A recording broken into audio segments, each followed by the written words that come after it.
First rule in this world, baby, don't pay attention to anything you see in the news.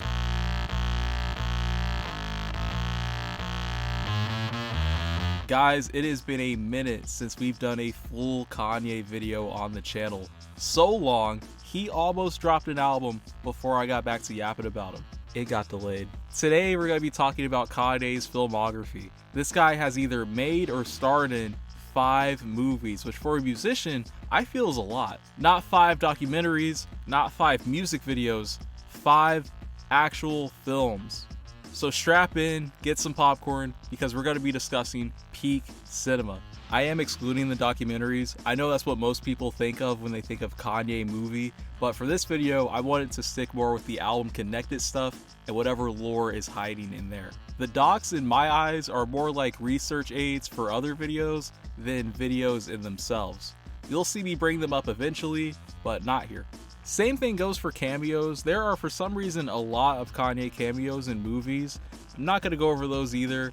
Sorry Anchorman 2 fans, no deep dive on Wesley Jackson, maybe another time. On the subject of cameos though, completely unrelated, remember Kanye's cameos on the Cleveland show? That was weird. I just wanted to talk about that. Spoilers, by the way, for all these if that matters to you.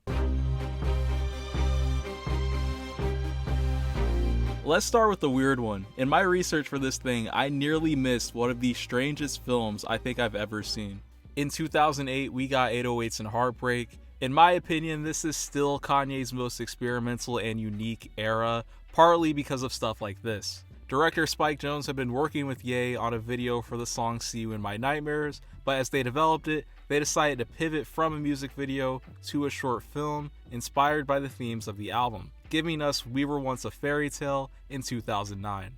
The film was about Kanye being drunk in a club, spiraling as See You in My Nightmares blares in the background. We see the events of the movie happen as if we're a fly on the wall. Kanye keeps trying to hype people up, telling them that it's his song, but they do not care. We watch this dude get ignored for like 5 minutes, fatal curves left and right. He hooks up. Afterward, he has to throw up in the bathroom, and he starts throwing up rose petals, confetti. I could not tell for sure. But wait, it keeps getting weirder from that. Kanye picks up a blade and removes a CGI rat from his stomach. He gives the rat a smaller blade, which it uses on itself, ending the movie. A lot to unpack here. Firstly, Kanye doesn't die. That is a very clear and intentional choice they made, and it makes it more apparent that the thing he's removing from himself is some sort of symbol for ego or personal demons. Which, speaking of, the really sad irony of this film is that it's about Kanye playing this sad spiraling asshole made just months before Kanye in real life was a sad spiraling asshole. If you're wondering why you might not have ever heard of this, the release of it was pretty low-key, and it got swept under the rug pretty fast on top of that. In typical fashion, it missed its original release date, and immediately after that would have been a horrible time to release anything Kanye related, so it was kinda shelved until someone leaked it, which Kanye saw and mistook for the official release. After he had to take it down, the film did eventually get put on iTunes at some point, but it's gone now.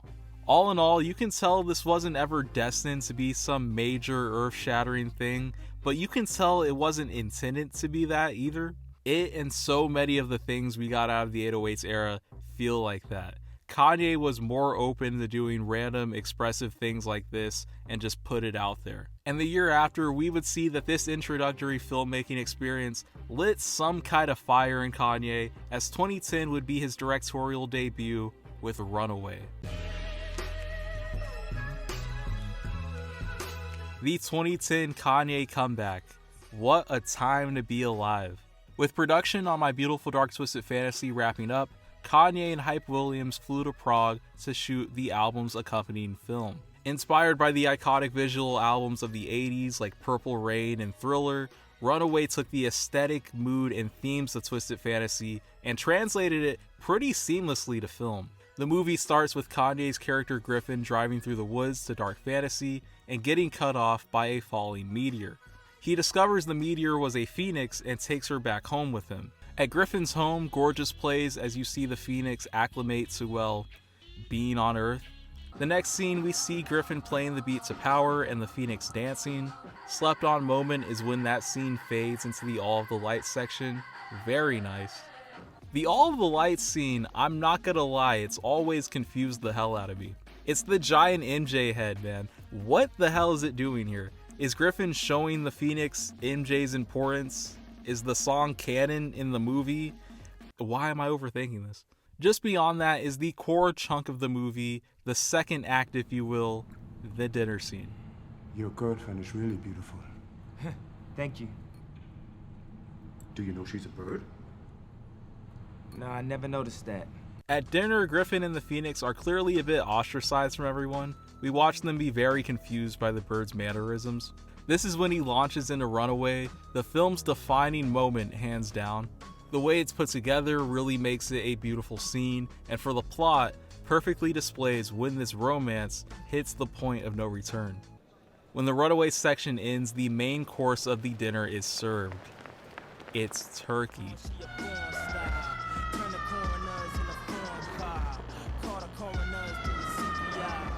In the next scene, we see the couple talking, with the Phoenix lamenting her struggles with society's need to conform, and that she'll be turned into stone unless she bursts into flames, saving herself from the world. She and Griffin enjoy the night together, and despite his pleas for her to stay, the Phoenix is gone when Griffin wakes up the next morning. The film ends with Lost in the World and Griffin running through the woods trying to find her. For a 30-minute movie, this thing really has a lot to unpack. The plot's a little strange, but they execute it to the fullest ability. These shots are breathtaking. I want to live in this color palette. Look at their clouds, man. I might cry. It's also really cool as a secondary way to enjoy this album. There's a couple of alternate or unfinished versions of dark fantasy tracks in it, and of course they pair well with it. Unlike the last film, which was more of a side project than a grand statement, Runaway was at the forefront of dark fantasy's rollout. After Runaway, the song was premiered at the VMAs, the movie teaser was played. From there, Kanye did a lot of press, screening the movie around the world, and premiered it on TV a month before the album's release. A message Kanye wanted to push with both dark fantasy and this movie was screw the critics. He wanted to do the things that he wanted, and if people didn't get it, then that was on them. But Runaway would debut to heavy praise regardless, and even the critics that didn't like it still agreed that, yeah, that shit do look beautiful. Runaway's success, while understated, was clear, and following it, Kanye found himself at a creative crossroad. He could either A, continue making these niche, high-effort films, or B, take all the effort and theming of a film and pair it to a tour. For a couple years, we saw him experiment with both, flipping with each album. Dark Fantasy didn't get a tour, but it got a movie. Watch the Throne got an elaborate tour, but no movie. Cruel Summer didn't get a tour, but it got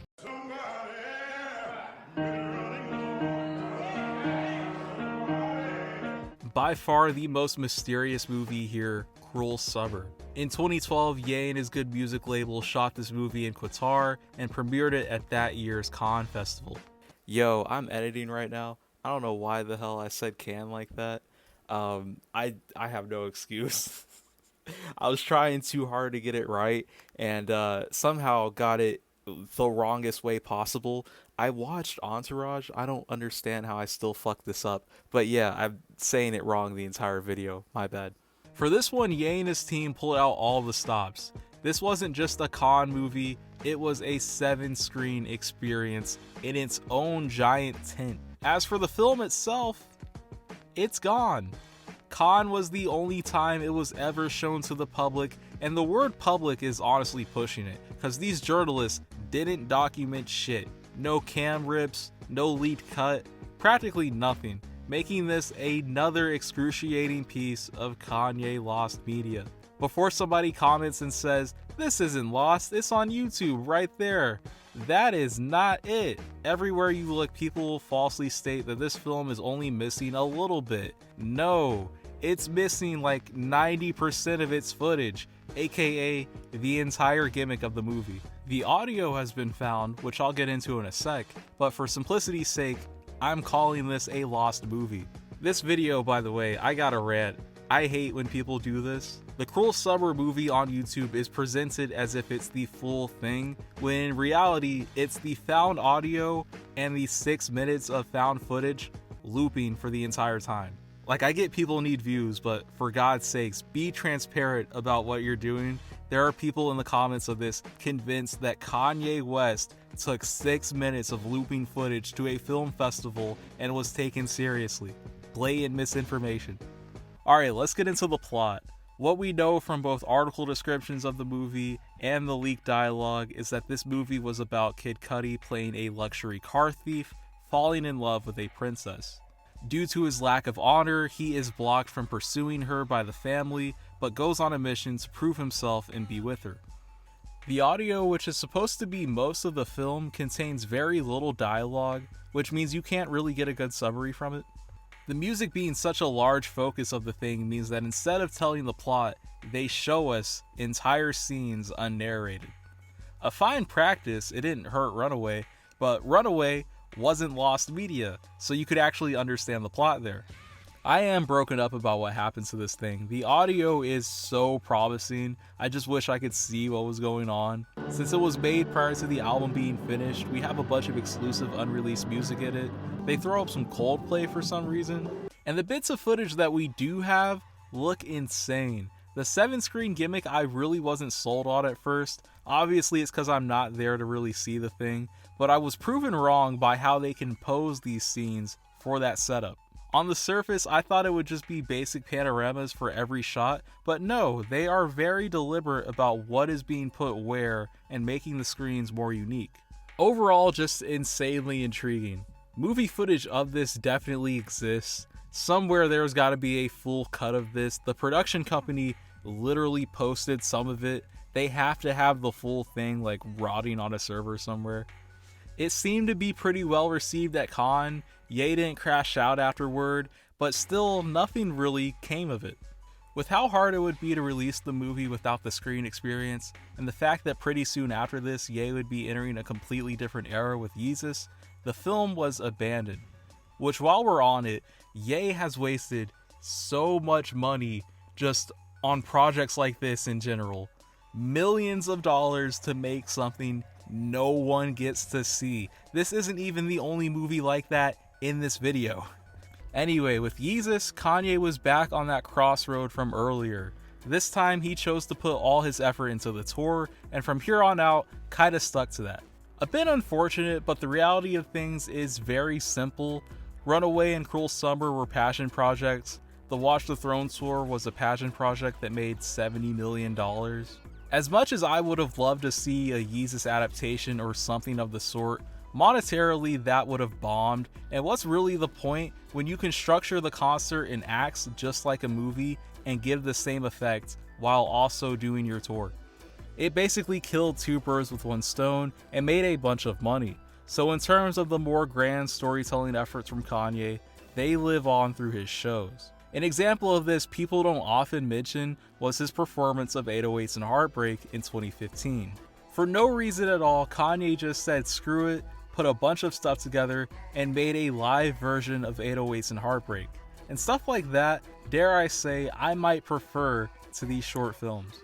But of course, sometime after this, Kanye would stop touring altogether, making his concert efforts more rare and for special occasions only. This would free up a lot of time for him, and after 6 years, he would make his return to film.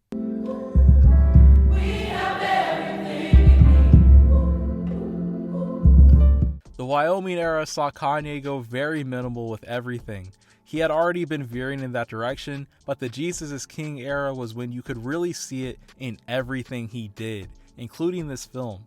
There's no plot, it's just music behind these very pretty nature shots. Side note, I loved the circle shots Ye was doing back then. Everything in this era was a damn circle for some reason. I kinda miss it. But sadly, the movie isn't all that special. Kanye's barely even in it, and what we're really watching the whole time is a Sunday service performance. The flair is there definitely, and they cover a couple of Ye songs, which I thought was really beautiful, but still a bit misleading. He doesn't show up until the end of the film, but he makes up for it by dropping one of the best versions of Street Lights I've ever heard. The more I look into Kanye lore, the more I feel like 808s is his favorite album. You always see hints of it showing up in other eras, but I guess you could say that for all of his albums. While it's the weakest movie here by far, it still has a pretty high quality. It really comes down to if you like the Sunday service stuff, which I don't hate, but it's not what I went into the movie looking for. Its release was somehow the most public any Kanye film had, being released in IMAX alongside the Jesus is King album, which makes it really confusing how it got lost directly after. If you remember the West Day Ever video, I touched on there how the film was supposed to debut on Apple TV back then, but it just didn't happen, which is the reason for all this timecode garbage on the movie. It's so lost that the version that was found is like a direct from the editing bay copy. Very strange. Circling back to Wyoming though, Jesus is King was not the final era he spent there, and he wasn't done finding inspiration in its landscape yet. In 2020, Kanye would pick up the camera for the final time and give us Alien, magical flying, being, I gotta sign, The Donda film is everything I wanted from Jesus is King and more.